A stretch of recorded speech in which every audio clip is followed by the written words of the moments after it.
Our speaker is Nelly Tincheva from Sofia University, St. Kliment, Ohridski, Bulgaria. Today, she presents her talk on the topic, Love in Bulgarian Language and Culture, the concepts of ОБИЧ and ЛЮБОВ. Hello, everybody. Thank you for being here and for choosing to spend time listening to this talk. I will try and share with you how my understanding of the cultural specificities that characterize human interpretation of what love is has progressed from one point to another. And when I say progressed, I mean I hope it has progressed, as clearly love is so complex a notion it can seem impervious to understanding and consequently impervious to definition. My talk will largely fall within the theoretical framework already presented by Professor Zoltan Kjovičić and Professor Anna Ohridski at the first conference on love studies. That framework regards love as a complex conceptual category, a category which functions in parallel with and in coherence with an enormity of other conceptual categories. Love in Bulgarian. It all started for me with a simple instance of having to translate love from English into Bulgarian.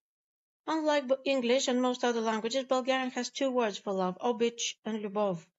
Both can be considered equally good translations of love, depending on the context, which to me means a translator needs to choose between ОБИЧ and ЛЮБОВ depending on the cultural context which currently functions as background to the concept. By way of an example, let us first consider the concept of menu.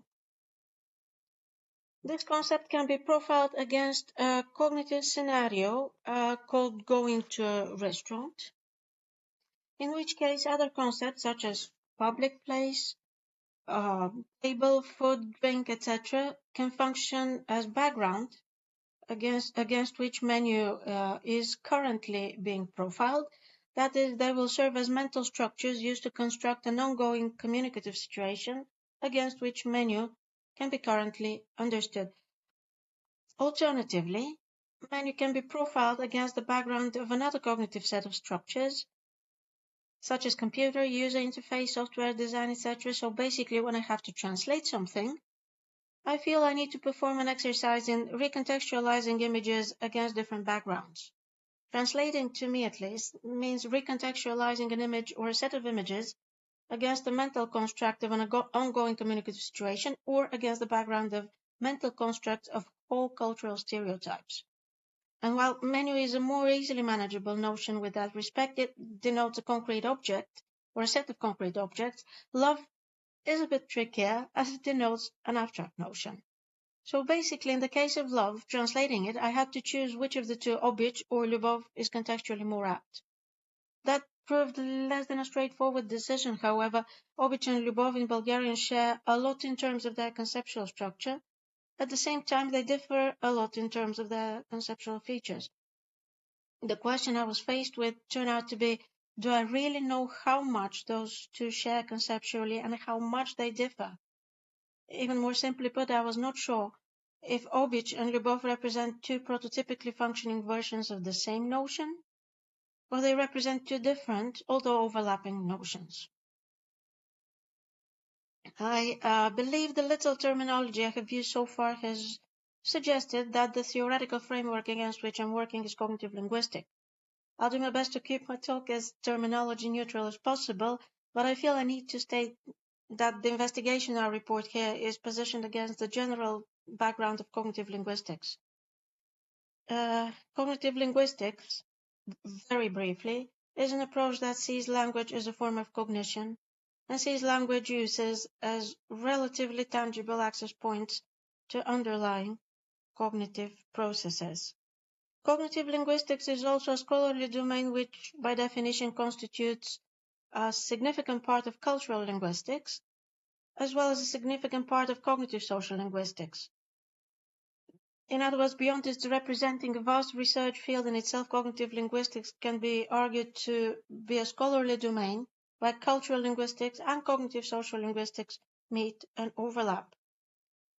What is more, cultural conceptualizations, which by definition, that is Farzad Sharifian's definition, exist as cultural schemas, cultural categories, cultural metaphors, etc., They operate at the collective level of cognition, that's a quote that you can see, and cultural cognition, distributed cognition, not heterogeneous distribution, mind you. So no member of a culture shares precisely the same set of conceptualization as others do. In other words, I decided to study the concept of love from the two overlapping viewpoints, first from the cultural linguistic point of view, and then from the perspective of cognitive social linguistics. I intended to check if and where those two meet. So here I will employ first precepts from cultural linguistics and then research techniques from cognitive sociolinguistics. Back to the question of which word I needed to choose over the other one in my translating a particular text, that is, should I choose ОБИЧ or should I choose ЛЮБОВ? I first tried to seek an answer in the dictionaries available. However, the Bulgarian dictionaries in existence only reflect the difficult situation surrounding the notion. Plus, they were written a couple of decades ago, which renders them a bit dated. So the next step I undertook drew on cultural linguistics precepts. I decided to examine recent and popular Bulgarian texts disseminating and hopefully redefining, that's what I thought, hopefully they redefined, provided redefinitions of the notions of love. To isolate relevant samples, I ran general Google and Yahoo searches for texts containing both the query words of ОБИЧ and ЛЮБОВ. The text retrieved in this manner from both engines, perhaps surprisingly coincided, 5 texts. Then I analyzed the text for content individually. Perhaps interesting here, sources 2, 3, and 4 are articles written by journalists. Source 5 is the official online dictionary by the Bulgarian Academy of Sciences. The source 1, the most frequently used one, is an essay by the CEO of the ABLE, ABLE, the Association Bulgarian Leadership and Entrepreneurs, published on a business site. So, businessmen looking for love. Looking at some representative data from the sources, here I extracted some samples so you can see the data, and I underlined some representative and, to me, indicative phrases in the text that I analyzed. Here you can see that ЛЮБОВ, that is source 1, ЛЮБОВ is physical attraction, hormonal explosion, chemistry, comes like summer rain, goes away quickly, etc. While that's in the same source below, ЛЮБОВ is selfish. You feel pleasure from the presence of the other person. It's selfish because only you get something from it. That is, ОБИЧ. Source 2, moving on. Here, ОБИЧ is when your dad goes to the pharmacy in the middle of the night because you can't sleep because of a cough. ОБИЧ is when your mom makes you a birthday cake. ОБИЧ is when you save up your pennies from breakfast for a gift to somebody you love. ЛЮБОВ is being a fan of something as a child. For example, Ninja Turtles. ЛЮБОВ is related to hormones. Source 3, here the whole of source 3 is structured on the basis of contrast between the two, ЛЮБОВ and ОБИЧ. Arguably, this source could have been exactly what I needed for my translation to be adequate. Unfortunately, I found it a bit too late. Source 4 represents, it's a whole fable, which unfolds on the basis of what is generally known as extended metaphor. Here, one's object of ЛЮБОВ or of ОБИЧ is thought of as a poppy, and life is thought of as a walk through a field. Source 5, the last one, is the dictionary definition, and you can see how slightly inadequate it is. ОБИЧ means affection, ЛЮБОВ is a synonym of ОБИЧ, so not too informative. So I tried and generalized the data from the media sources here. ЛЮБОВ tends to be defined as something temporary, transient, not permanent, sorry. It has to do with physical attraction. It has to do with personal feelings that you and only you benefit from. It's something to do with uncontrollable outbursts, while ОБИЧ is lifelong, permanent. It develops gradually, slowly, and it has to do with actions that are extended to other people, something that makes you act to the benefit of another person. More rare descriptions, which I find I need to mention here, are Lyubov makes you feel insecure, Lyubov makes you do impulsive, embarrassing things, Lyubov is felt in the stomach, Obich is felt in the heart. This last example is especially important as it relates to at least three significant research areas in cognitive linguistic theory: metaphonymy, embodiment, and grounded cognition. Unfortunately, all three extend far beyond the limits of my present talk, these 5 minutes, and probably I hope we have time to discuss them later on. And I'll have to move on here without delving further into that analysis. Another more rare description, which I find merits a mention, is when your dad goes to the pharmacy in the middle of the night, etc. In cultural linguistics term, this passage activates whole cultural schemas. 3 of those schemas, to be more precise. They explicate certain cultural roles such as father, mother, etc., and the actions those roles undertake within certain cognitive scenarios, such as going to the pharmacist, making a birthday cake, buying a gift, etc. So here, in highlighting differences in the two words, Lyubov and Obich, the two concepts, can highlight differences in the activities through which Lyubov or Obich can be enacted. To double-check or verify the generalizations I made from the content analysis of the top 5 online media texts above, I decided to next gather data from actual native Bulgarian language users who are also representatives of the culture. So next here I will present data obtained from a questionnaire through a questionnaire experiment. As I argued in the theoretical section earlier, I found it up to cross-check cultural linguistic generalizations by employing social linguistic experiment techniques. I conducted that questionnaire involving 45 Bulgarian respondents. I clearly understand that conclusions drawn from such a small sample could not claim general validity, yet the number of respondents seemed to me sufficient for establishing whether at all there are any traceable tendencies that can be further studied in a statistically valid exploration. So the 45 participants were divided as you can see in this slide. The questionnaire contained 4 questions. What is Obich? What is Lyubov? You can see them in the next slide.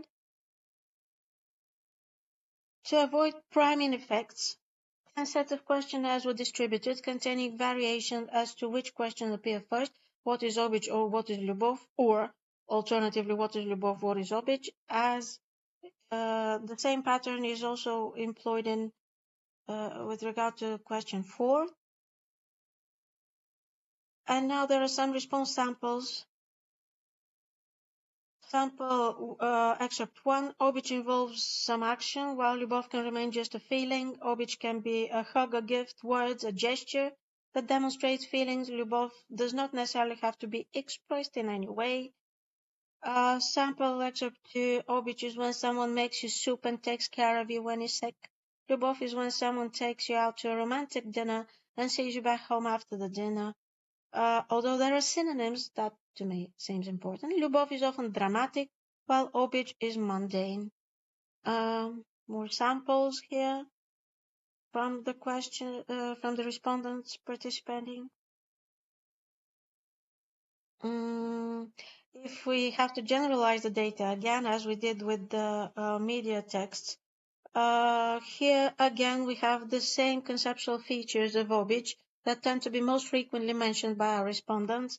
Obich is something lifelong, permanent, it develops slowly, it has to do with actions toward a loved one, while Lyubov is transient, temporary, carnal, etc.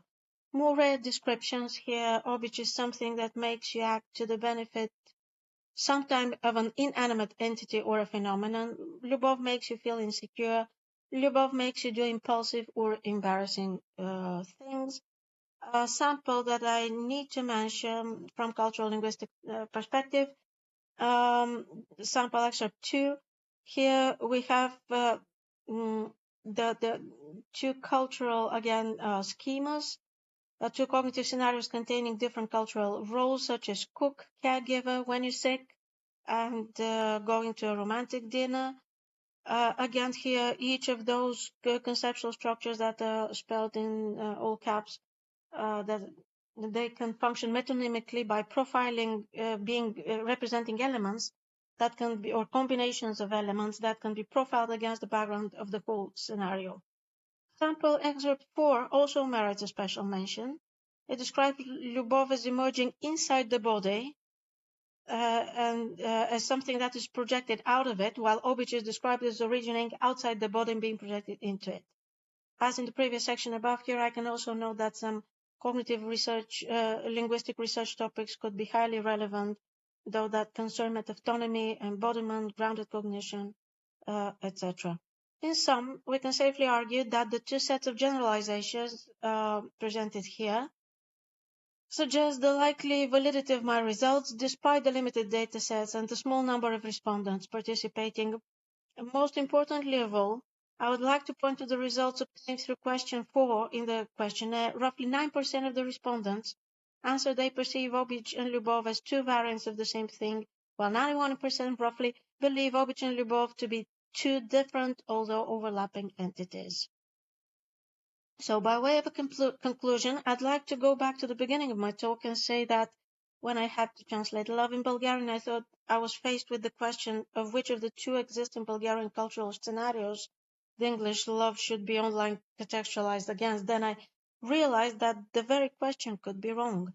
My exploration of whether in the case of Obich and Lyubov we're dealing with two conceptual categories which overlap, or we're dealing with one conceptual category and its two variations, has led me to accept that to the Bulgarian mind, at present, there is no single concept which corresponds to the English love.